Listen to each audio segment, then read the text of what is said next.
The Toronto Blue Jays have made their first massive move of the offseason.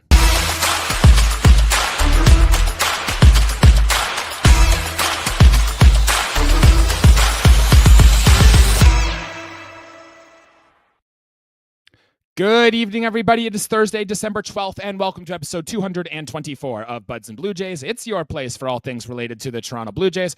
I'm Jesse Burrell, joined as always by Jesse Tricio, and today on the show, the Blue Jays have made a massive move. We have acquired Andres Gimenez from the Cleveland Guardians, and we are going to talk about all aspects of this trade. What does it mean for the current core of the Toronto Blue Jays? What does it mean for the long term of the Toronto Blue Jays? And is this really the only move we're going to make this offseason? All that and so much more in this episode. We will talk Yimi Garcia, a new name to the Rule 5 draft, and so much more later in this episode. But first, Jesse, we've had a few days to digest the Gimenez move. How you feeling? Oh, I've definitely been talking about it a lot at work and even just on my phone with all the people hitting me up about what I think about this being since we're on the show. And just, busy with work, dad life, just put the little one to sleep, and now here to talk some ball. And we got Zach here from at the corner join us, so it'll be a good time. Yes, we figured we needed to get the guy on here who has seen Andres Gimenez probably play more than anyone else. So we needed some help on the show to talk Cleveland Guardians, to talk Andres Gimenez. It is Zach. Zach, welcome to the show. Glad to have you. Jesse, thank you guys for having me. I appreciate it. Yes, I'm Zach. I am an Ohio native. I am displaced. I live in Florida. Have grown up a Guardians fan my entire life. You can take that as a curse or just dedication or however you choose to interpret that. But I choose my fandom and I love my Guardians. Got into podcasting in 2022, started as a project by myself. Really started as just a writing development project for me. I wanted to work on some outline technique and put it into an audio format. And I actually met my now podcast co-host on Twitter. He found my show and we started interacting on Twitter, and he is now one of my best friends. His name is Chuck. He's a fantastic human being and an even better baseball mind. And now we sit down and talk ball whenever we can find the time. It's never enough, unfortunately, because both of our lives are really busy, but I'm pretty thankful to do this. We have been blessed on our show to interview a couple of major league players, including the names of guys like Richie Palacios, Tim Herron. We interviewed a draft prospect who's now with the San Francisco Giants, was traded this year. Nate Furman was drafted by Cleveland. And we interviewed Tanner Bybee in the offseason before his rookie season debut. Nice. So I'm happy with that pedigree. I never could have imagined that this little side project of just this little piece of love that I had would do all the things that it's done. But here we are. And now I get to talk about a trade with some Jays fans, and it's going to be a good time. Absolutely. Without further ado, let's get into that trade that they made, because that's what we're all here for. And the trade is officially this. The Blue Jays have acquired second baseman Andres Gimenez and right-handed pitcher Nick Sandlin from the Cleveland Guardians in exchange for first baseman Spencer Horwitz and a prospect, Nick Williams, I believe his name is. I have his name here. I think it was Nick Williams. Yeah, it sounds right. It's a guy I hadn't heard of before this trade. So he goes on the other way to Cleveland.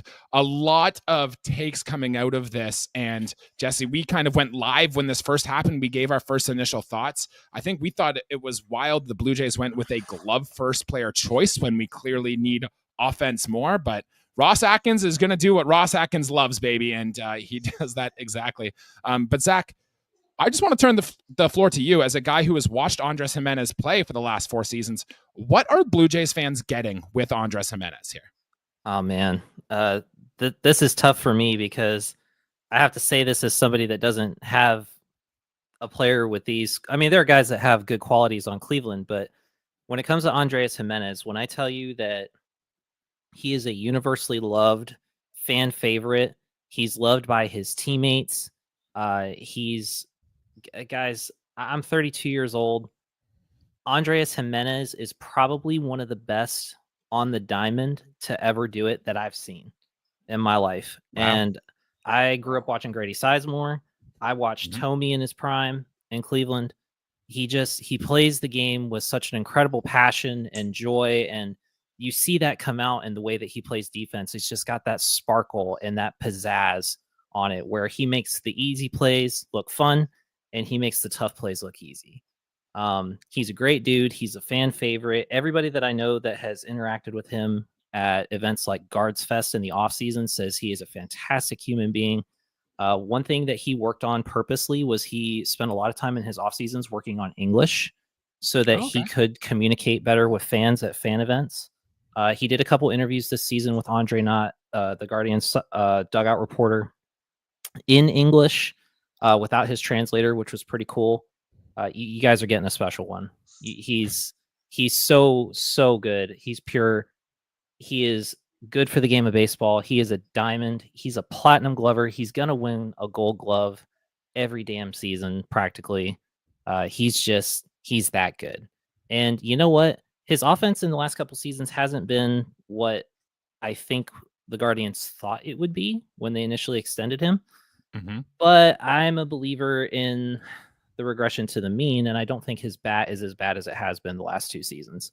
I think he's probably a league average hitter, slightly above league average hitter. And you know what? You pair that with absolutely star caliber defense. He is amazing. I'm going to miss him, guys. Like, I'm not going to lie. When the trade came out, I was upset. I didn't care who the return was. There was not an objective bone in my body that was possible to think about, oh, maybe there's something. I did not give a rat's ass about what the return was. Just, I was upset. And, I called Chuck, and Chuck was like, yeah, I'm pretty upset about this because there better be something else in the works, because if this is it, this ain't it. And, Chris Antonetti went on later to trade Spencer Horwitz to the Pirates for some pitching help that Cleveland needed, which we're going to get into later. But just initial fan reaction, I'm going to miss him, guys. Nobody better that I have seen play second base in my lifetime. Wow. Just a phenomenal defensive prowess. I think back to the 2022 season. There is a play that sticks out in my mind where I knew he was going to win a gold glove for his rookie season. It is actually against the Jays, and it was in Toronto. It was a situation where a ball was hit into the hole towards right field with a runner on second base. Gimenez ended up having to dive to stop the ball. The runner rounded third base and tried to score. Gimenez jumped up and one hop through to home to throw the runner out. I have that book. I have it bookmarked. I'll find it for you. But that to me was, he's going to win a gold glove. I knew it. Why do I feel like it was Vladdy running? I don't think it was Vlad, but I'll find it for you and I'll reference it. It was, if I remember correctly, it was sometime in July of 2022, but that's the type of player he is. He will make the tough plays. You've got basically an extra right fielder out there that just vacuums up stuff. He turns a fantastic double play. He's got a good arm. One of the things that's most underrated about his defense is actually his ability to turn assists from outfield throws. He has a magnificent relay to home plate from throws from center and right field. He had, I want to say, 5 assists this season on throw-ins from the outfield where he threw runners out at the plate. Just a fantastic, accurate arm, can throw guys out, especially if he gets a good clean throw from the outfield. He's going to make it a close play every time. So that's great, because the Blue Jays have kind of struggled throwing from the outfield over the past few years. Since like Lourdes Gurriel Jr. left, we haven't really had a guy with, I guess Barger has done it a few times this year, but before that, has been a while. Himmy's the guy that's going to elevate your defense across the board. Right, which we already have a stud defender and center in Dalton Varsho, so I think we have the Dalton Varsho equivalent on the infield. The thing I noticed, and I guess we can start talking defense, because that is the best thing that Andres Gimenez brings to the game right now. You mentioned his arm, and I did want to bring that up. I'm fascinated by the range that he has at second base, because a lot of people have talked about Gimenez as a shortstop who's just playing second base. And not only is there a shortstop who's doing this, he's a really good shortstop who is playing second base. And I remember before they banned the shift, I think 2021, 2022, that was, the Blue Jays were one of the shift heaviest teams in baseball. And Andres Gimenez, with the range that he has, is almost like you have the shift on at all times, because he can just go and get these balls that other players wouldn't make. And I don't think it's an accident. why the Guardians have had such good pitching over the years is because they've had such stellar middle infield defense all these years, and Gimenez is a large part of that. Absolutely. And yeah, I'm a big metrics guy, so we can go look at simple things like fielding percentage. This past season at second base, his fielding percentage was .986, pretty solid. Out of we're looking at like total errors 9, fielding errors were 6, so he had 3 throwing errors. But really, if you want to get down into why Gimenez is so good, you got to look at some advanced fielding metrics. So big ones that I use for Gimenez are UZR, which is ultimate zone rating, his range rating, and his outs above average. He has posted a positive UZR at second base every season that he has played second base. The dude is just a range machine. He's got range to his left and his right, which is incredible. But I think what really makes that so good is he has the ability to transition to throw the ball ranging either direction. That's what makes him big. That's what makes him so good. He can go to the backhand, spin around and pop up and throw a guy out. And a play that you thought might have been close actually wasn't even really that close. He's got a positive UZR over 150, which is really good. But he's clocking in this past season a UZR at second base of 7.0.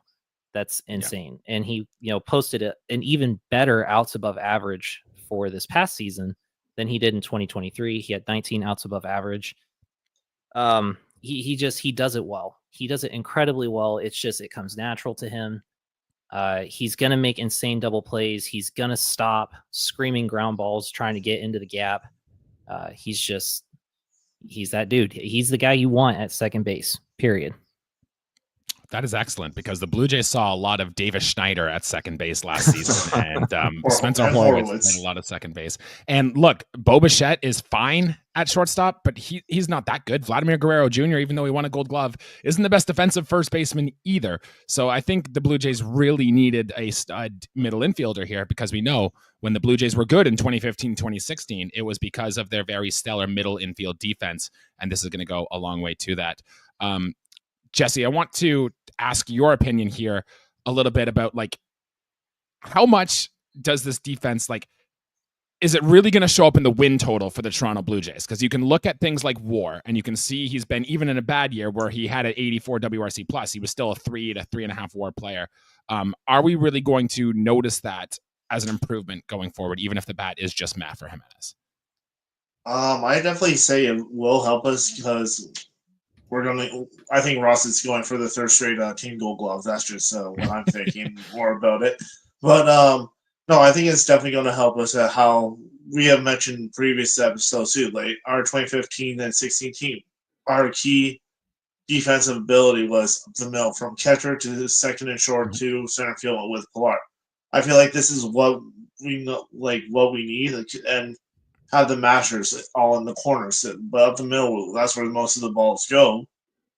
That's where you need the defense. And for the 2022 season, I didn't really know much about Gimenez until I saw that play he did in the All-Star game where he went flipped it to Tim Anderson and for that double play. I was like, I want this guy on our team. And then seeing some of the highlights that the Blue Jays that Instagram posted after the trade, I was like, it reminds me of shades of Robbie Alomar back in 92, 93 with another Guardians connection and all that. So I really seeing Gimenez. It just reminds me so much of Robbie Alomar watching his highlights. Yeah, I was gonna, Zach. I was actually gonna ask you about that. Just in terms defensively, when I think of good Guardians middle infielders, I think Roberto Alomar, I think Omar Vizquel, both who also spent time with the Blue Jays. Would you rank Andres Gimenez up there with those? Where would you rank them in terms of? Without a doubt, 110%, not a question in my mind. He is on that level. Wow. He is in Vizquel territory. He is the Omar Vizquel of second base, and it's not even close. When I tell you that there is just you never know what you're going to see in a baseball game, and that's what I love about this game. You go to 162 games of the year, and you may see something different every time. You may go to one game and see something you've never seen before at all, and been going to games for 30 years. One thing I know for sure is every time I got the chance to go to Cleveland and watch Andres Gimenez play, he did something spectacular. That's just who he is. That's how he plays the game. He's He's going to play his absolute best no matter what. And he is in that echelon. He is an elite defender. And the only comparable person I could think maybe in my lifetime that I have a real good recollection of, because I was real young when Vizquel played with Cleveland, is maybe Andrelton Simmons. Yes. Who has also won a ton of Gold Gloves and is known for his yes. And Well, that was yeah. I mean, in my lifetime, that's the closest comparison I can think of is Andrelton Simmons. And Simmons, he was never known for his offense. The dude was always known for glove first, but man, he made sparkling plays. He made easy plays look fun, and he made the hard plays look spectacular. Gimenez is that kind of player.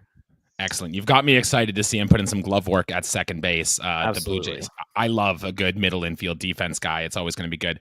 But we got to talk about the bats, because the Blue Jays are acquiring Andres Gimenez for more than just a solid, good, sturdy glove. And if you just look at the surface level numbers, he was amazing in 2022. 6-WAR player.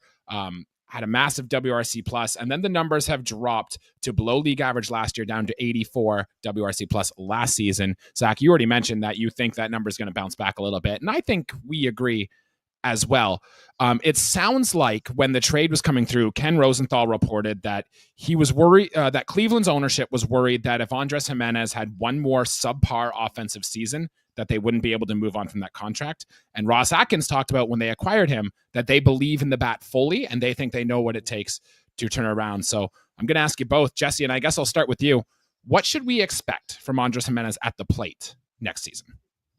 I've definitely been diving into it. I'm feeling like it could possibly be, ever since that 2022 season where he had the 6-4 season, he's been pressing. Like, maybe it's just all like knowing that he needs to be an integral part behind like the Naylor brothers, to the contract, maybe, and living up to the contract. So like just that pressure, and like I feel like coming to Toronto is like a fresh start, and he knows he's going to be playing, and he doesn't have the pressure of like Pizzano coming up behind him and stuff like that. He knows that second's his, and realistically, no one's going to take it from Toronto. So like I feel like the fresh start will give him like a new lease on life. Okay, I like the optimism there. That sounds quite good. Zach, how about you? You've seen a lot of Andres Gimenez over the years. Tell us, what should we expect with the bat for him?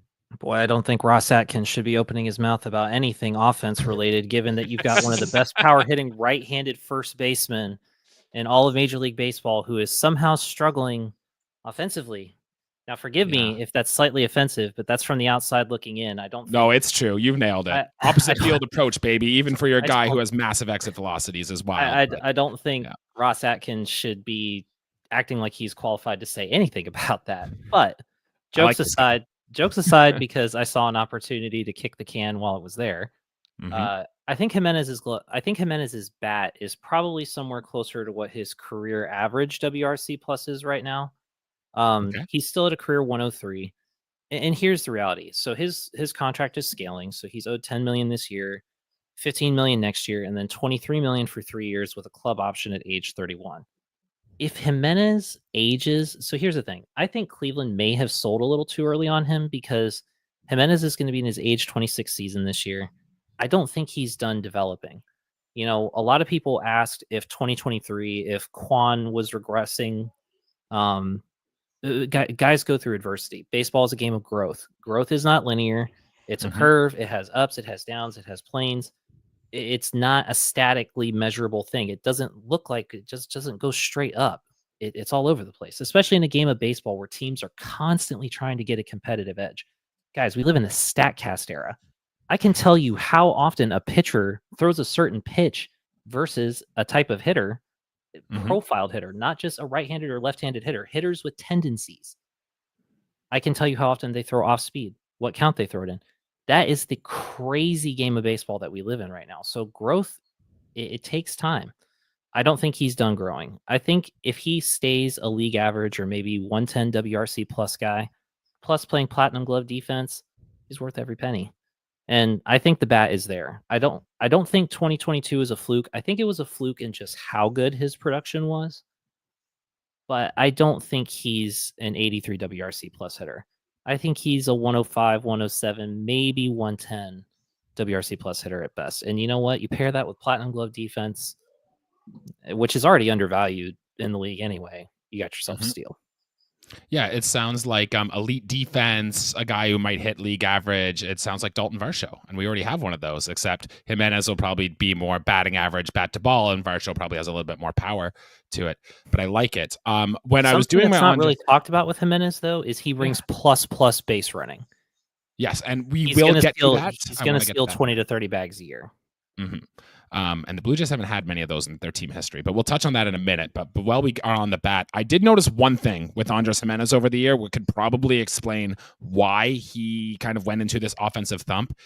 You talked about looking up the ability to hit against certain pitches and whatnot, and I just looked at what Andres Gimenez did against the slider in his career. 2021, a 136 WRC plus against that pitch. In his massive 2022 season, a 165 WRC plus. And then it dropped down to 82 WRC plus in 2023 and just 36 against the slider last year, a -7 run value according to Fangraphs against that pitch. I think if Andres Gimenez can learn to hit the slider again, then he'll be fine. He'll be that player. But if major league pitchers can see he cannot hit a slider, they're just going to throw him a ton of sliders. And then maybe he'll never be more than that 250 hitter with not much power and whatnot. And I think that is the thing. If the Blue Jays can fix this with Andres Gimenez, then they've got a 5-WAR, 6-WAR player, and it's going to look fantastic for the Blue Jays in their future. I think one thing you can count on with Gimenez is that he's probably going to be working on a little bit of patience this year. So he was far more aggressive at the plate this past season. And data shows that he likes swinging at the first pitch. So oftentimes he didn't really see good pitches. And then one thing in 2022 that made him so good is if it was off speed and it was on the inside part of the plate, he was smashing the baseball. Changeups, fastballs, sliders, curveballs. If it was on the inside third of the plate, whether it was high, middle, or low, and fastballs out over the plate and elevated, he was absolutely destroying them. He needs to be able to be a little more selective. If he can up his walk rate just a little bit, it's going to help him see better pitches in his at-bats because it will paint this picture of him as, okay, I can't throw junk by Andreas anymore and have him swing at it. I now need to figure out something to throw him, and he's going to see a better repertoire of pitches if he can do that. Jeff and Justin over at Locked On Guardians talked about that, and I think that's your key if you're Gimenez. Work on a little bit of patience, and the thing is, he is absolutely a good enough baseball player to add that to his game. So good. Jesse, that'll be something you and I get to look for early in the season with Andres Gimenez, because it sounds like he's got a bit of Ernie Clement to him, just swinging everything and see if he can hit it. And if he can work on that, I like that. John Schneider was interviewed lately and was asked about Andres Gimenez, and he said him and our hitting coach, David Popkins, have already come up with a plan on how they're going to get the best out of Andres Gimenez, and Ross Atkins seems to support that plan as well. So take their speech for what it's worth, but it does seem like there's a bit of progress there. Zach, you did bring up the base running here, and I want to touch on the base running. Back-to-back 30 stolen base seasons. He's been elite, too, at just taking the extra base when you can go. We talk a lot on our show about baseball fundamentals and doing the little things right. Sounds like Andres Gimenez does a lot of that. Jesse, off the top of your head, can you name the last Toronto Blue Jay who stole 30 bags in a season? Jose Cruz Jr. No, it hasn't been that far back. And Zach, if you have a guess, go ahead and spitball one here. Trying to think. Nah, I'm going to be blank on this one. So it was Jose Reyes in 2014, and he stole 30 on the nose. Whit Merrifield came close a few years, but never quite got there. The last Toronto Blue Jay to have 30 stolen bases in back-to-back seasons, and Zach, you might know this, he was a Cleveland Guardian for quite a while, had a big hit in your playoff run in 2016, I might add. Do you guys know who that player would be? Was it Rajai Davis? It was Rajai Davis. Rajai, baby. To steal 30 seasons in back-to-back seasons, and that was in 2012 and 2013. So Andres Gimenez is going to provide that boost for our team. He was hitting 6th or 7th a lot for Cleveland last year. I think a lot of that is because the production wasn't there. But Jesse, where do you hit him in our order? Truthfully, I put him in the one hole because I know with the Guardians, I believe they had Quan leading off. Yeah, Quan hit me off a lot. Yeah. So Quan is a elite contact hitter, table setter. I feel like Gimenez could be that for us, and with the causing havoc on the base pass and making pitchers worry about him on the base path when he's pitching to Bo, Vlad again, whoever our 4-hole hitter is going to be. It can really set it. If it isn't him and Springer's the lead off, I would put him in the 9 hole to be like a second lead off. Yeah, I think in a perfect world, if the Blue Jays have a good team, Andres Gimenez is your 9 hitter, but the Blue Jays are far from that team right now. I agree with you. I would love to see him up in that leadoff spot. I don't think John Schneider has the balls to take George Springer out of there. That's the only problem. Is he tried it before, it didn't go well. And George Springer was one of the worst qualified hitters in all of baseball last year, and he got the second most at-bats for the Toronto Blue Jays last year. We've talked a lot of George Springer. We don't need to bring that up here, but I do think that it would be good to get Andres Gimenez in that leadoff spot. One quick thought on the money. We don't need to spend too much on this, but at first, when you see the Blue Jays are taking the full contract, Cleveland's not eating any money, which sounds like Cleveland. And Ross Atkins basically was begging for somebody to take their money. So we'll give it to Andres Gimenez, I suppose. He is now the only other player on the Blue Jays roster under contract after 2027, joining Jose Barrios. It escalates pretty quickly. But then when you really think about it, he's essentially signed to what is a 5-year, $95 million contract with an extra year. Still not in his prime, as Zach mentioned. Like, I think that's good, especially when you factor in what other similar players to him might get this free agency. Like Ha-Seong Kim is older, maybe hits a little better, but isn't as good defensively, is probably going to make more money than that. So all things considered, I think this is a good price point and won't set the Blue Jays back too much financially here. No, definitely. I definitely think it's a good, like, financially and realistically. He's only 26, same age as Vladdy, and Lincoln, obviously different type of player, but like I didn't even realize the age. Him being 26, same age as Soto, same age, it's like he's just going to be in his prime within the next year or two. Mm-hmm. Excellent. And I love to see it, honestly. It could go one of two ways, but I really think with how good the base running and the speed is and the defense is, it's going to be hard to screw this up. If you just take his WAR last season, what he did last year, he's the third best Toronto Blue Jay behind Vlad and Varsho. So that's a down year for Andres Gimenez. This could be a sneaky good, very good pickup. In fact, Ben Clemens of Fangraphs just wrote he thinks this could be a turning point move for the Toronto Blue Jays franchise, which made me say, wow. So we will get that going forward. But guys, let's talk about some of the other pieces in the trade. Nick Sandlin was a reliever we had. The Blue Jays bullpen was the worst in baseball, negative 2.5 WAR. Nick Sandlin, I guess, Zach, you give us your scouting report on Nick Sandlin because you've seen him, and I'm just looking at a stat sheet here. Boy, am I glad he's gone. Really, eh?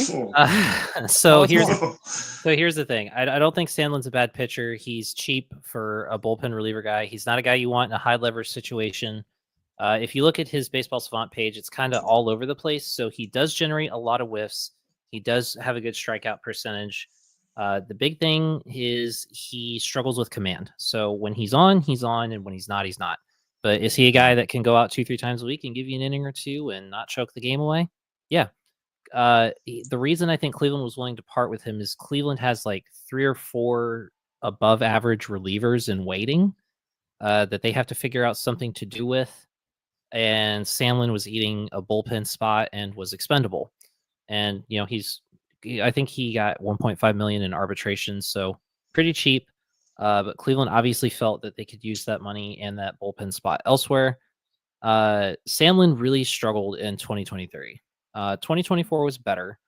But the thing is, like I said, when his command is off, buckle up because it could be a 4-run inning in a hurry.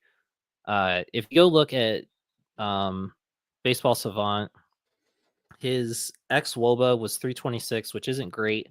But career-wise, his ex-WOBA is 299.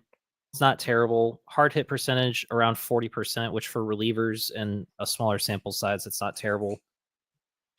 Consistent 27-28% strikeout guy.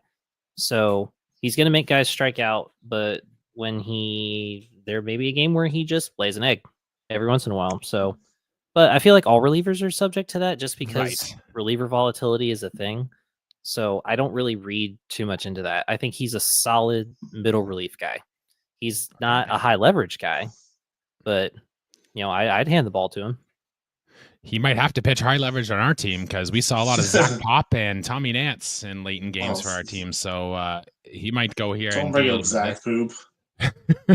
we slandered Zach Pop a lot during the last season, but you can only throw the arms you've got in your pen, right? And Sandlin at least is a guy. I don't know if you remember, Jesse, when the Guardians were in town last year, Dalton Varsho hit a grand slam against us here, as he just had to step away. He lost audio, so he's going to come on out and come on back in here. So you and I will touch about it for just a minute as I find the right banner here. Perfect. So he will be on his way back here. It's going to be very key to see what he does here. And Dalton Varsho hit a grand slam off him is what I was going to say. I don't know if you remember that. Dalton Varsho took Sandlin quite deep last year a few times. And I'm looking under the hood. And the thing is, we talked about on the live reaction when we acquired him was that he developed a splitter late last season, which had very good numbers in small sample size. So it was very good to see it kind of go. And I think the Blue Jays are relying on that. But yeah, looking at the end of the hood stats, I think we're wrong if we think this guy's going to be a late inning bullpen arm for us. Oh, I never thought he was going to be. Zach was saying, like, I was slotting him in that middle relief where we had like Mesa and all that, not in the high leverage. There we go. If we had got something more for him, that's great. But I'm definitely just think he's more the middle, like early, like coming into the game early when but not holding the game where we have Swanson, Garcia, and Green right now to close the game out. So you tell him where we had Zach Boot. Right, but a guy we're going to use. Let's talk a little bit about what we're giving up here. And Zach, how did you celebrate the Spencer Horwitz era of Cleveland Guardians baseball? I was actually, let's see. So I think I ended up having to. The trade had just happened, and I ended up having to go out to get something. I can't remember what it was. So I had a minute to sit on the initial trade. I was thinking about it, and my initial reaction was I was upset because Gimenez is one of my favorite players. But I'm like, of course. Well, this trade doesn't really make sense for Cleveland to hang on to Horwitz because he doesn't really have a position. He can play first and second, but he's more of a platoon guy. At least you don't want him at second, to be honest. Probably not. So I was thinking there's got to be something else to this. And then I saw some rumblings on X that there was a potential third team involved, but the deal fell through as a 3-team trade. And I'm like, well, if the Pirates wanted him, I would happily take Mitch Keller off their hands. Sure. If that ended up being the trade, like Luis Ortiz was not even on my radar at all. I know that Ortiz had done some bullpen work for them, but I was unaware that he pretty much started the entire back third of the season, basically from late July all the way through the end of the year. Dude racked up 135 innings, which is impressive, which if you're looking at Cleveland and what just cost them a chance at the World Series, it was starting pitching. So super, super big on Ortiz. He fits the Guardians mold. He's a big extension guy. He's got an extension over 6.8, which fits all of the Guardians' current rotation pitchers. Big sinker with good ride at 98. That's a guy you want on the mound every 5 days. He's going to generate a lot of ground balls. He's not going to give up a lot of stuff in the air. And if he does give up contact, guys are probably going to swing on top of it and just punch it into the dirt, especially at 98. So whenever Cleveland targets a guy, I perk up because Cleveland has had this pitching factory for forever. They don't miss on pitchers, and we find a way to miss all the time. So whenever Cleveland sees a guy, I'm quite amazed by that, which probably goes to the reason why they've had so much success over the years. Turning this back to the Blue Jays a little bit, I'm intrigued with Luis Ortiz. He was on my fantasy rosters down the stretch last year, so I know what he was putting up there. Spencer Horwitz, Jesse, was good for us last year. I can't believe you guys traded him, honestly. Honestly, I can't either. For a team that needs... Here's the thing with Spencer Horwitz is that Ross Atkins and company have never liked him, right? He was putting up great numbers in Buffalo last season, and instead of having him try to make the team out of camp, we decided to sign a 40-year-old Joey Votto and give Daniel Vogelbach a run, and then carry Vogelbach on the roster till June. Meanwhile, Spencer Horwitz has a .433 on base percentage in Buffalo and is raking, and it surprised nobody when Horwitz came up. Had a OPS plus in the 800 or OPS in the 800s, was really good, was hitting cleanup for our team the whole second half. Jesse, Steamer projections, I don't know if you had a chance to look at them, had Spencer Horwitz as our second best hitter next season behind only Vlad. So that's ahead of Varsho, ahead of Bo Bichette, ahead of guys Springer, like ahead of Will Weck, like you name the player. Spencer Horwitz was going to be our second best offensive player. A team that really struggled with offense, and we just get rid of him. I mean, yeah, first base is tough and it clogs up the DH spot. I get it. But I think we're going to look back and regret Horwitz, unless this was the guy that had to be made to get Gimenez deal done, I guess. But I think we're going to miss. What's the old adage? If the bat's good enough, you'll find somewhere to put him. Right. And that's what they did. He played, I think, 13 games in AAA. That second, we have to bring him up. Then we DFA'd Biggio for that Oakland series. That's right. And all he did was hit. But to be honest, I knew we were. I had the intuition since the season ended that Horwitz wouldn't be part of this roster. But I definitely didn't see this trade happening or him going. I thought maybe Pittsburgh, but for me, could Brian Hayes try to shore up our third base spot? But I definitely didn't think Horwitz would start the season with us just because he really had no home for him. Mm-hmm. And do either of you guys have a thought on Nick Mitchell, Jesse, the prospect we gave away, and Zach, the prospect you've acquired here? Do either of you have a thought on this? He's a low A outfielder. I don't form opinions on guys below Double A. Probably smart. They're so extremely volatile. They're fun to watch. If you guys ever get a chance to go to the lowest level of minor league baseball, or the lowest levels, low A and high, check it out. There's some crazy games because the talent is so raw. Sometimes you can see shutouts. You can see games that have double-digit scoring by both teams. You can see outstanding defense. You can see bad defense. So I don't really have an opinion on Nick Martinez. It is interesting. He's an outfielder, if my memory serves me correct. Yeah.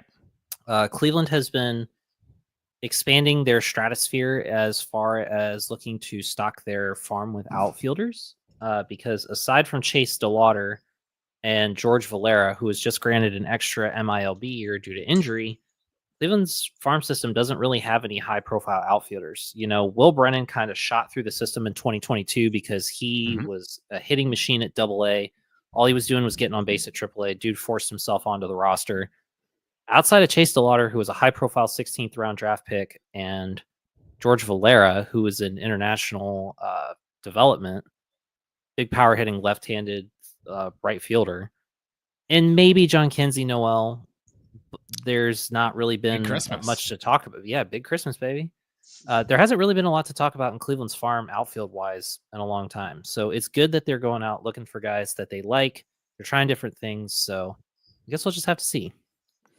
Okay, I love that. And guys, to wrap up on this whole trade here, I have two questions, and I'll start with you, Jesse. First one, did the Toronto Blue Jays get better as a team after this trade? Simple yes or no. Yes. And Zach, did your Cleveland Guardians get better today after this trade? As a subsequent result of the trade with the Pirates, absolutely. Yes. Okay, you think absolutely. Oh, yeah. Okay, you're high on Luis Ortiz then. It stings. Well, here's the thing. I like Josh Hartle, too. Yes, I had Josh Hartle projected as a first-round pick. He fell because he was trying to add, and this is per Justin Lotta of Locked On Guardians, I guess he was trying to add some velocity during the season, and it kind of messed with his delivery, so he suffered performance a bit, which is why he fell to the third round. And actually, Pittsburgh took him one pick before Cleveland's third-round pick. It's largely believed that Cleveland would have taken Hartle because he fell to the third round, but the Pirates scooped him up first. So the Guards end up getting their guy one way or another. So I like it. Same deal with Nick Mitchell. He was a fourth-round pick by the Blue Jays. I think Cleveland picked shortly after us as well, and I think that was just a name they wanted in the draft to go from there.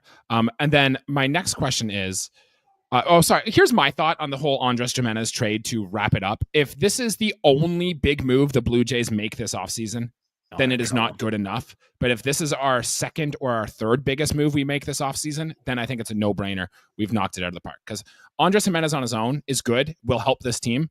It's not turning the Blue Jays from a 68-win team into an 82-win team, or hell, even getting into a wild card spot. So we still have a lot more work to do here. One thought I have is, Jesse, we both know that Bo Bichette, free agent at the end of this season here. I do think if the Blue Jays were absolutely serious about putting together their best team, their best lineup next year, we would actually have Andres Gimenez be our shortstop and Bo Bichette play second base. But we are never going to do that. They're going to keep Bo Bichette here as long as he's under contract. I wonder if this move does lead open the possibility to a Bo Bichette trade this offseason. We don't have to spend too much time on this because it is just speculation, but do you think that's possible that this happens, Jesse? I definitely can see them moving Gimenez to shortstop in the near future. because beginning this offseason, I always was thinking if we sign Adames, you put Bo to second, but obviously that's not going to happen. We do have Arjun Namal coming up. We do have quite young, but yeah. Addison Barger, he actually came up as a shortstop, so you can move one of our middle infielder. Josh Kasevich is on the rise as well. There's some guys. Kasevich, you have Ernie Clement. We have players that can play short, unless we go see our friends from San Diego and talk about Bogarts, since he's on the market. I don't think I want that contract though for a guy who you don't want that money, man. Yeah. But here's the thing, if you are going to trade Bo Bichette, you need to sell the fan base that you are going to get significantly better. Because if we trade Bo Bichette, say for a mid-tier player, a guy who can hit for maybe 30 home runs but hits 240, we're going to riot in the streets, right? Well, Bo Bichette's not a guy you trade for prospects. You would need to be getting some form of proven major league talent for him. Bichette is amazing. Well, he wasn't last year. And I have my doubts to believe that he might not continue to be. But if you just take the name out of it and you look at a guy who on his baseball reference card has led the American League in hits 3 of the last 4 years and has been a multiple-time All-Star, you take that guy every time, right? Sounds like a guy I want on my team. It's very intriguing. Exactly. And so we will see how it goes. I'm not convinced on Bo Bichette and his long-term future, how he will age past the ages of 29 and 30, which I think is why the Blue Jays might let him walk in free agency if he gets there. And if you're going to get to that point, then you might as well trade him and at least get something back instead of just a comp pick. But we will see. And that's a decision we can discuss a little bit more here. Any final thoughts, guys, on the Andres Gimenez trade? Because we got a bit more to get to and we're running short on time here. Please love him. We loved him. Please love him. I know you guys will. It's not going to be hard. But we're going to miss him big time in Cleveland, man. And Jesse? Thank you, Cleveland. Yes. You guys will love him. There we go. I'm sure we will. There is no doubt in my mind. Let's get through the rest of this news very quickly. We don't have to spend too much time on it. But the Blue Jays did add a name into our bullpen. We've re-signed right-handed pitcher Yimi Garcia, 2 years, $15 million deal. We knew him well. We traded him at the deadline to Seattle. We got Jonathan Clase back, and now we've just re-signed him in free agency. Blue Jays loved him. He was so good for us. In fact, Yimi Garcia, even though he only pitched 30 innings for this team, I think was our best pitcher by win probability added on the whole season last year in just his 30 innings pitch. So that says something for how good Yimi Garcia was. And it's also only the fourth time since Ross Atkins and Mark Shapiro have taken over that we've given out a multi-year deal to a relief pitcher. And this is the second time it's been Yimi Garcia. So good to see him back. Glad to have him back. The reason why we bring him in is because we just lost Jordan Romano to the Philadelphia Phillies. And we discussed when we decided to non-tender him that the Blue Jays must have concern about the arm, the medicals, conditions, because they would know Jordan Romano's medicals better than anybody else, and decided ultimately we didn't want to go for it. And then he goes to Philadelphia and signs for more money than what the Blue Jays would have tendered him for. Kind of makes me feel queasy inside. But Jesse, 2 thoughts on Jordan Romano leaving and Yimi Garcia coming back. Well, welcome back, Jimmy Heaters. Definitely helps our back end of our bullpen with Eric Swanson, Chad Green, and also our fan interaction team will love you because they can just use your old light show again. Jordan Romano going sucks to that our Canadian ratio has plummeted, but definitely a lot of fond memories. But I still don't trust that arm, and realistically, every time he came in close, he always had someone on second, and really made it not an easy close out. So maybe it'll be nice to have a sigh of relief whenever we have a closer, not putting that pressure on, and let Philly have to deal with them because those fans are crazy. Who leads the Blue Jays in saves next year? Chad Green, Yimi Garcia, or the field? I think the field, because I feel like there's something in the works. Okay. I think it's going to be Yimi Garcia. But honestly, I'm not saying it with much confidence. I don't think Chad Green's going to be that good. I don't think Eric Swanson's going to be that good. So here's the thing, though. Relief pitching is cheap. If I were Ross Atkins, you can go out and get any number of bullpen guys who will help you get better for cheap. I wouldn't be too worried about that, thankfully. Remember, Brandon Littell was a waiver claim off the Cubs last year. He made stable work. We got Dylan Tate late last season. Like there are guys that can come through, but for every one of those, there's Tommy Nance has got a good curveball, but there's also like a Brent DeGus, a Nick Martinez, like guys who are scrubs that continue to be scrubs. So I don't think the Blue Jays want to play that middle relief game. And it is worth noting a lot of the Blue Jays like 8th through 15th prospects are all middle relief types. So maybe we break into that a little bit more this year, and it can really help our bullpen, and that will make it improve. Rule 5 pick came, and we got to mention it here. The Blue Jays actually took somebody in the Rule 5 draft. We took a right-handed pitcher, Angel. I have it written here. Bastardo, yes. Now he's going through Tommy John surgery, so he won't come in. He'll go immediately on the 60-day IL, and then he will come back late in the season. I believe he has to be on the roster for 90 days, or else we have to option him back or something like that. I'm not exactly sure how the Rule 5 stuff works. I can explain it to you guys real quick if you want. Yeah, go for it. Fire it away. So in the event like this where you select a player who's injured, let's say Bastardo doesn't come off the 60-day IL all year and he's hurt, he has to be rostered the entire next season. Okay. If he comes back this season, if you option or DFA him, he's offered back to the club that he was selected from, and they get half the money back that they paid. So when you make a Rule 5 pick, it's $100,000 to the club you're picking the player from. If you return him, you get 50,000 of it back. So he's got to be on. He has to be, if I remember correctly, it's on the 26-man roster. But if he's hurt, he gets an exception year, and then the following season he has to be on the 26-man for the whole year. Okay, so even if he comes back and say pitches 15 innings late, we've still got to keep him for the next season? Yep. Yeah, I mean, and the Jays should have an answer by then, right? Whether or not we know we're going to keep him or not. So it's asset management. The Jays did this with Elvis Luciano way back when. The Jays have actually had some good luck with Rule 5 picks in the past. Joe Biagini was one who pitched in the playoffs for us. If you go way back, Kelly Gruber, George Bell, who won an MVP award, were all Rule 5 picks at one point. Zach, I tried to look who are the best Cleveland Guardians Rule 5 picks in history, and I didn't recognize one. Do you have one off the top of your head? Trevor Stephan. That's the one? Yep, Rule 5 pick from the Yankees in the 2021-2022 offseason. Now, obviously, Stephan was hurt. But Rule 5 is weird because teams are real weird about picking players. Like the Rule 5 is meant to protect minor leaguers from being shielded by organizations trying to hoard talent. It's meant to give the best talent that's maybe good enough, but just not good enough to crack a certain team's roster right now a chance somewhere else. I don't know why teams are so weird about taking risks on guys. Maybe it's because of the fact that they don't like the fact that they can't option them, and you're losing a guy on your roster if they don't work out. But, teams that do, sometimes it works out, sometimes it doesn't. I have a bit of trivia for you guys. Do you know who the most successful Rule 5 draft pick in history is? I feel like I should. He's a staple name in baseball. Yes. You're going to say it. It's going to drive me nuts. There's somebody at home screaming at their mic right now. One Hall of Famer that was ever a Rule 5 pick. It's Roberto Clemente. I should have known that. Yeah, absolutely. That's a fun little tidbit to add to your baseball repertoire. Mr. 3,000 hits right on the nose. In fact, I was in Pittsburgh last May, and a lot of Roberto Clemente stuff in there, which is always very good. As it should be. As it should be, yes. One of the best to ever do it. We were going to touch in on some news and notes. We will get down to that in our next episode because we have still an offseason full of rumors to go through and things to digest, and we will get through those when we can. But we have a Guardians fan on here, so we figured we might as well ask some things that we've always wanted to know from a Guardians fan. So Jesse and I have come up for a few questions for you, Zach, and we're going to throw them at you. Jesse, do you want to go first with one of yours?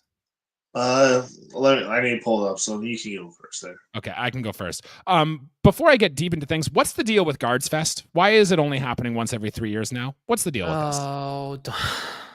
Okay. Sorry to bring it up. But... No. So it's valid to talk about, and it's probably better that you ask me this now after I've had a few days to digest the atrocity that was this announcement, because I had some much more unscripted thoughts when they announced it that I chose to keep to myself, and probably for good reason, because they were pretty heated and just very blunt comments. So let me see if I can shape these a little bit.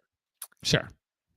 I refuse to believe that one of the events that I know among my circle for both fans my age and fans my age that have kids that are into baseball that is consistently a smash hit among the fan base that tickets are accessible to at a good price point Okay. was reviewed in fan surveys as being a waste of time as holding an event every year. I don't know what echo chamber the Dolan family heard this crap in, but it is not coming from the fan base. I can tell you that for a fact, both among the demographic of my fan base and people my age that have kids. It was an unpopular opinion. I don't know where the hell they got this, guys. Like Zach Meisel and TJ Zuppe of the Selby is Godcast, probably one of the staple podcasts that we have. Zach Meisel is the beat writer for The Athletic. Yeah, I listened to some of theirs in preparation. Yeah, they're fantastic. Like TJ Zuppe was like, "What the hell, man? This doesn't make any sense." Like it's tone deaf. I don't know if it was a cost thing and that they were tired of renting out the convention center. And I don't know, man. It frustrates me because what we're doing here in this space is we're making the game accessible to people. Right. We do more for this sport in our podcast territories than Major League Baseball will ever do for itself to make its game more accessible to its fans. The league is constantly shooting itself in the foot, and so are its teams. And this is just a shining example of that. It's tone deaf. They said due to fan feedback. What fan feedback? Yeah, that seems like don't feed me that horse crap. Yeah. Get that crap out of here. Like I refuse to believe that. Like, and the thing is, I had way more passionate thoughts about this the I bet. night, and I'm still pretty heated about it because it's just stupid. It's dumb. It's bad for the fans. The fans are going to be the ones that suffer. I don't like it. That's why people were in an uproar, because it was really, really good for kids to be able to go and meet players and take pictures and get autographs. And that's all you want when you're a young fan of the game, is to know that these people are people just like you and that you can see them. And then to not do it is just an insult, and it breaks my heart for the people that it was most important to. And how are you going to get a young fan into the game unless you can do stuff like this, right? Like, Jesse, you've gone to the Blue Jays version of this. No, exactly. I was just I was about to mention that. Like, I went to the first two Winterfest for the Blue Jays before we went for these amazing couple of renovations, and COVID hit. Like, I went those 2 years, and it was a great experience. Like, and I was prepared to bring my daughter. She's 4 now. Like, I've been wanting to bring her, but because of these renovations, we haven't had it. And the one time they did it, you had to go enter a lottery to win tickets. And when you're a Canada's team, you're not good luck. You try and get those tickets, and just like I got a photo like the last time I went with Thomas Hatch, Chase Anderson, and Nate Pearson. Like, that was the closing experience. What a flex! Because none of them, like Thomas Hatch and Pearson, were still our top prospects and weren't even in the like big league.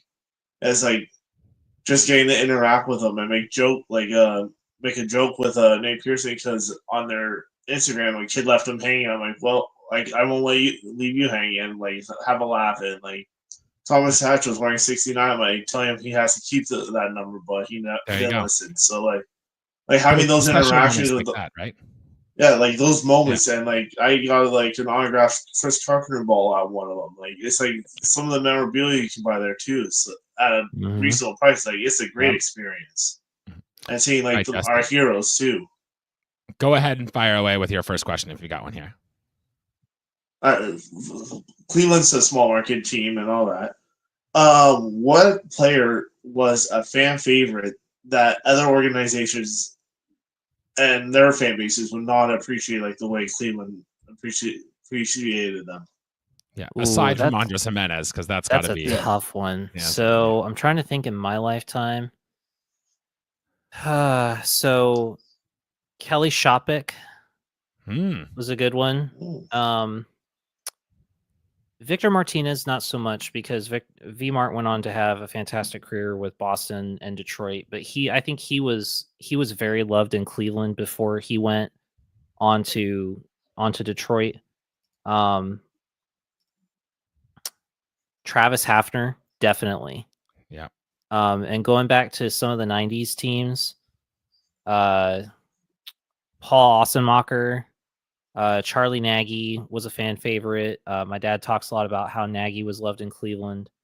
Those are just a couple. But personally, for me, probably one of my favorite players wasn't with Cleveland for very long. He was a bit of an unsung hero. He was a role player, but he was a guy that I was high on because he was having a fantastic minor league season, and I was screaming from the rooftops that he deserved at least a chance to pitch in the big leagues, and that was Peyton Battenfield.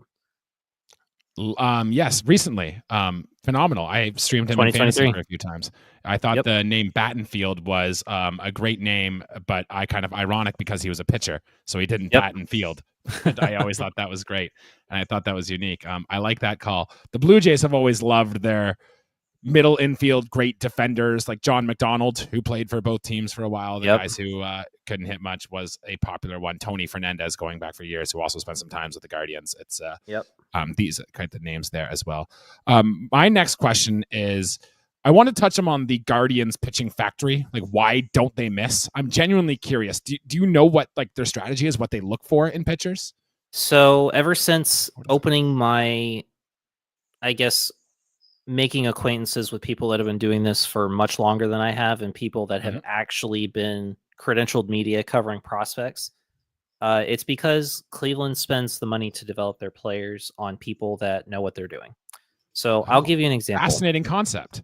Well, I'll give you an example. So when we interviewed Nate Furman the second time, we asked him, because he had been in the Guardians farm system for a year. And he came back on with us, and I asked him, I'm like, what is the biggest thing that you noticed about the way that the Guardians develop their players? And he said, well, after about a couple weeks of doing some swing metrics, they were able to identify that I actually had a muscle strength deficiency that was causing me to pull my swing.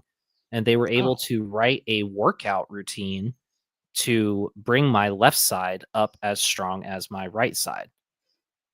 Like that for the human body is an insane level of science to be able to target exact muscle groups that do certain things. The Guardians pay people to do that. And I think Cleveland is really good at understanding what I call the pitcher development cycle. So when we interviewed Scott Bybee, Tanner's dad, Scott said he thinks that the Guardians are so good because they understand when they can have pitchers start ramping up velocity without hurting themselves. They understand that the arm is a fragile thing, and you really should not start even thinking about adding velocity before the age of 24. And we saw that with Tanner Bybee. When he was taken out of Cal State, he was throwing 89 to 91. He's a guy that'll throw 95, 97 consistently all game. And if he really wants to ramp it up, he can throw it up 99, 100. We've seen it a couple times. So when he needs to reach back for that little extra to put someone away, he'll do it. So they're really good at understanding the development cycle, when it's appropriate to have players work on certain things, and they teach players how to take care of themselves. They teach them how to care for your muscles. If you're sore, what is your recovery? They get it. They understand on a fundamental level nutrition, science, fitness, development, and the game of baseball. You put those 5 things together, that's an incredible spectrum to cover, and they pay people that know what they're doing. See, that is fascinating to me because Incredible the Blue Jays historically have gone through and they've just looked at guys who have the best, like, pure stuff. They will take the guy who has the highest spinning breaking ball, for example, or the guy that's got the most vertical break on their fastball. But we saw our pitchers throughout our minor league system just get decimated with injuries. Ricky Tiedemann, Brandon Barriera, Landon Morales, like all of our top pitching prospects all had to go under Tommy John. And I wonder if the reason why the Blue Jays haven't been able to maximize under the Ross Atkins, Mark Shapiro era is because they haven't been able to develop any pitching. Alek Manoah has been literally the only pitcher drafted by this group who has had at least a one WAR season in the major league for a pitcher. That is it for the Toronto Blue Jays. Look at what he's going through now. I don't think it's the fault of anybody except coaches in certain programs, high school and college alike, that are teaching these kids unethical ways. And when I say unethical ways, I should say unhealthy ways to generate velocity. When you're growing, your frame is only capable of so much in a natural motion. Look at Daniel Espino for Cleveland. Dude was a prime high school pitching prospect coming out of Statesboro, Georgia, out of a prep academy. Dude threw 99 to 101. But his body was not designed at that age to throw that. His throwing motion was incredibly violent, And as a result, he's ended up with major shoulder issues that have, Right. I mean, he should have been pitching in the pros by now. So what you're seeing is an uptick in these injuries because coaches are having these kids throw velocities that their body can't handle. You're seeing them throw these violent motions, and it's just not natural. Tanner Bybee talked to us that when he was drafted by the Guardians, the first thing that they had him do, they didn't ask him what pitches he threw, how his command was. You know what they did? They changed his pitching windup. They changed his pitching motion. The first thing that Cleveland did with Tanner Bybee was teach him how to use his body the right way to generate his power.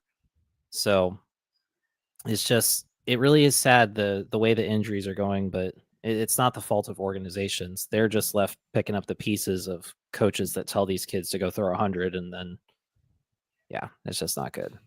That stuff is all fascinating to me, and I'd love to talk more about it in the future.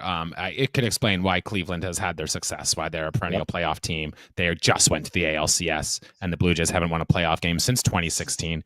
And speaking of 2016, to end up this episode, how's that for a segue? Podcasting extraordinaire over there. Hell yeah. I want to test your memory about the 2016 ALCS because that's when our two teams met in the postseason. You guys obviously won that series, went to the World Series. I thought you had it, to be honest, but not quite, I suppose. So close. It was the last time the Toronto Blue Jays won a playoff game. And Jesse, I've got 3 questions, and neither of you know what these questions are. So I want to see how well you remember that 2016 ALCS to end this episode. Are you boys ready? Let's go. Sounds good. I will ask the question. If either of you guys know the answer, feel free to blurt it out and let us know. But it should be fascinating here. My first question. Okay. The Guardians naturally won that series 4-1. They went up 3-0. We took game 4 in Toronto and then lost game 5. Only one player in that whole series hit multiple home runs. Can you name that player?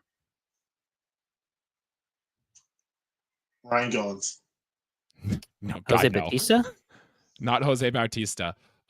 Jesse, you might know him as a guy who historically destroys the Blue Jays, always hits well against us. It does not matter what team he's on. This player Carlos Santana? It's Carlos Santana. Yep. He only had 3 hits, I think, the whole series, but 2 of them were solo home runs. Dude's having a borderline Hall of Fame career, by the way. Which is we should talk about too. That wild card loss against Seattle, Carlos Santana had a big home run against us then too. Mm-hmm. He just seems to destroy the Blue Jays whenever we play them. So Zach, you're up 1-0.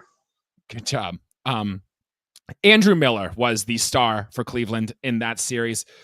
All the broadcast TBS crew talked about that whole series was, when is Andrew Miller coming into this game? This is wild.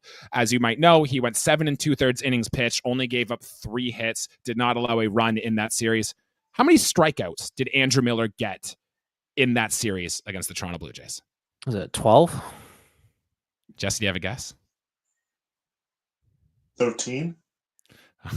14 was the answer. 14. I guess we'll give it to Jesse on that one, but still 14 strikeouts of 7 2/3 innings pitched with 3 hits. He was nasty. I think he struck out Kevin Pillar 4 times that series. So do with that what you will. That was Golden wild. Sombrero in a single series. Yeah, it was a tough look for the Blue Jays bats. In fact, there were no more than 6 runs scored in any game that series. And my last one, and this is one name I will remember for the end of time. After the Blue Jays won game 4 to give them a little bit of momentum, and Marco Estrada going on the hill in game 5, who was our best pitcher at that time, Cleveland decided to start a pitcher who had 11 big league innings going up to that point. And of course, he shut the Blue Jays out over 4 1/3 innings pitch. Do you guys remember the name of that pitcher? 11 big league innings. Is it Trevor Bauer? It's not Trevor Bauer. That'd be my guess. Oh, he sliced his finger that series. Yeah, you're right. Shane Bieber. It's not Shane Bieber. This player... This is pre-Bieber. This would be the pre-Bieber era. This player pitched 11 innings that season. I think he got into maybe 40 innings in 2017 and never pitched in the big leagues again. Oh, crap. It was... Oh, shoot. They were just talking about it at the end of this past postseason.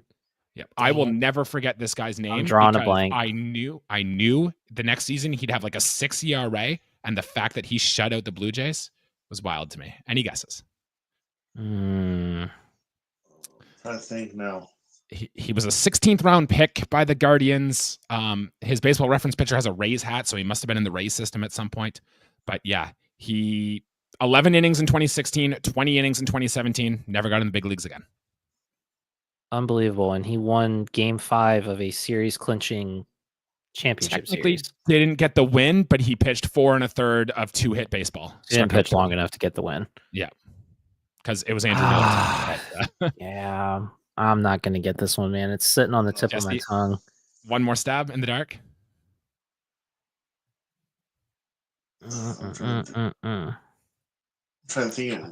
All right, I'll just tell you. Yeah. Ryan Merritt was the name of that Ryan pitcher Merritt, who came through and did that. And his career actually looks okay. 31 2/3 innings pitched with 1.1 WAR.